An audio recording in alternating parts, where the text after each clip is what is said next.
대한민국이 무기를 전 세계에 수출한다. 수십 년 전에는 상상조차 못하는 이야기였지만 지금은 누구도 이 말에서 어색함을 느끼지 않을 것입니다. 총과 총알이 부족해서 탱크 하나가 없어서 북한에 국토 대부분을 내줬던 나라가 이제는 세계에서 먹히는 명품 무기를 만들어내고 있죠. 무기 수출 뉴스를 봐도 당연하게 느껴져 크게 주목받지 못하는 요즘, 호주 땅에서 우리 장갑차 판매 소식이 들려왔습니다. 우리나라 하나에어로스페이스가 방위 산업 강국인 독일을 제치고 호주로부터 약 5조 원 규모의 보병 전투 장갑차 계약을 따냈다는 것이죠. 이번 사업은 호주군이 1960년대 도입한 미국제 M113 장갑차를 교체하는 것으로, 처음엔 하나에어로스페이스의 레드백과 함께 미국 제너럴 다이나믹스의 에이젝스, 영국 BAE 시스템즈의 CV90, 독일 라인메탈사의 링스가 경쟁에 뛰어들었는데요. 까다로운 성능과 가격 평가를 거쳐 1919년 9월 한국과 독일로 좁혀졌고, 이번에 하나에어로스페이스가 최종 대상으로 선정되었죠. 최종 계약이 아직 체결되지 않아 정확한 규모는 공개되지 않았지만 현재 언론들은 60억 호주 달러, 우리나라 돈 5조 2천억 원에 이를 것으로 보이며 2027년 하반기부터 레드백 129대를 차례로 납품하게 된다고 밝혔습니다. 이는 지난해 국내 방산업체들이 폴란드와 K9 자주포, FA-50 경공격기, K2 전차 등 약 15조 원 규모의 계약을 체결한 데 이어 또다시 대규모 수출에 성공한 것입니다. 특히 영미권 정보 공동체인 파이브 아이즈 회원국 중 한 곳에 무기를 공급하게 되면서 다른 자유민주진영 동맹국에 대한 방산 수출에도 긍정적 영향을 줄 것이라는 기대도 나오고 있죠. 긍정적인 뉴스는 이것뿐이 아니었습니다.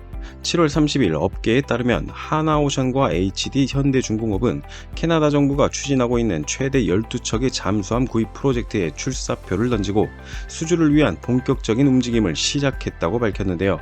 이 금액이 무려 70조 원 수준이라고 합니다. 그리고 강력한 경쟁자는 우리 옆나라이자 해군 강국인 일본입니다. 오늘 트루코리아는 호주 장갑차 수출 규모의 10배가 넘는 캐나다 잠수함 수출과 대한민국 무기 수출 현황을 살펴보고자 합니다.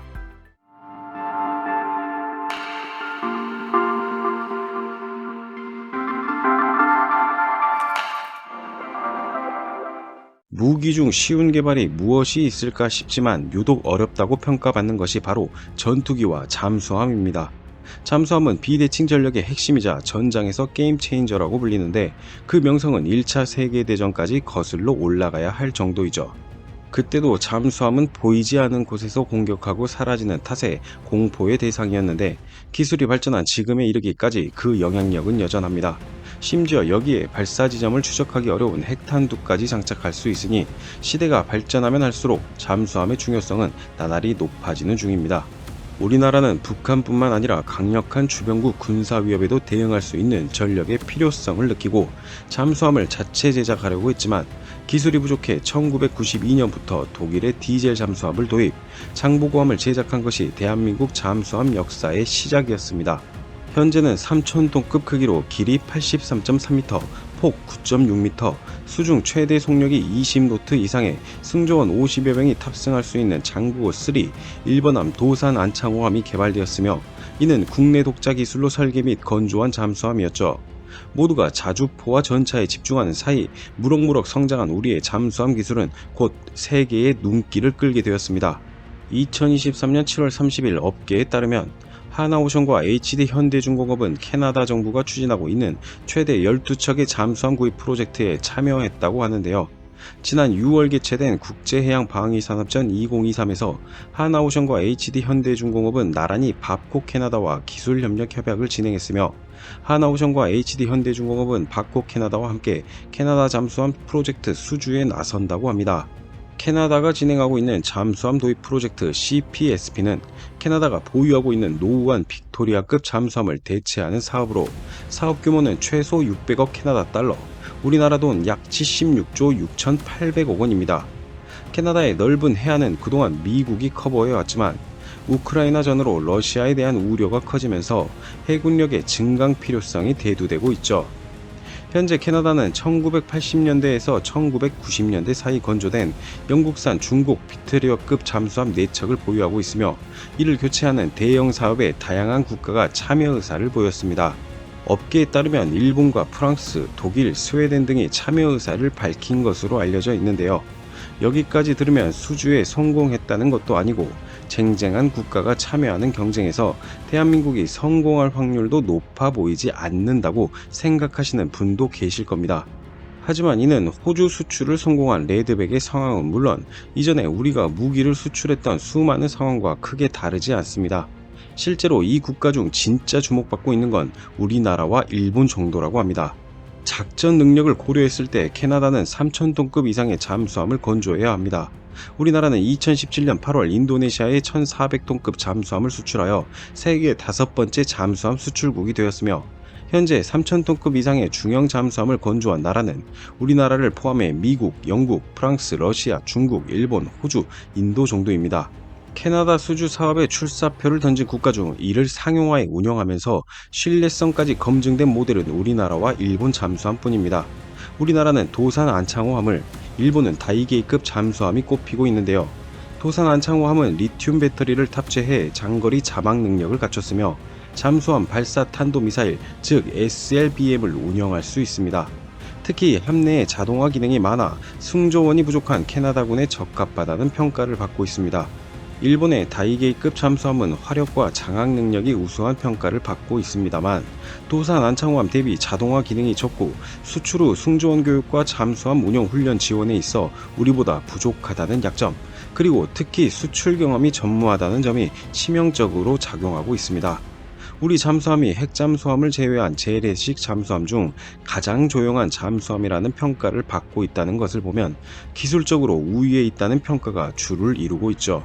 이러한 가운데 지난 5월 캐나다 정부와 해군 관계자들이 일본에서 잠수함 사업을 진행하고 있는 가와사키 중공업과 미쓰비시 중공업을 방문했으며 하나오션과 HD 현대중공업 조선소 등을 방문해 시설을 살펴보기도 한 만큼 캐나다 수주를 두고 우리나라와 일본의 치열한 경쟁이 예상됩니다.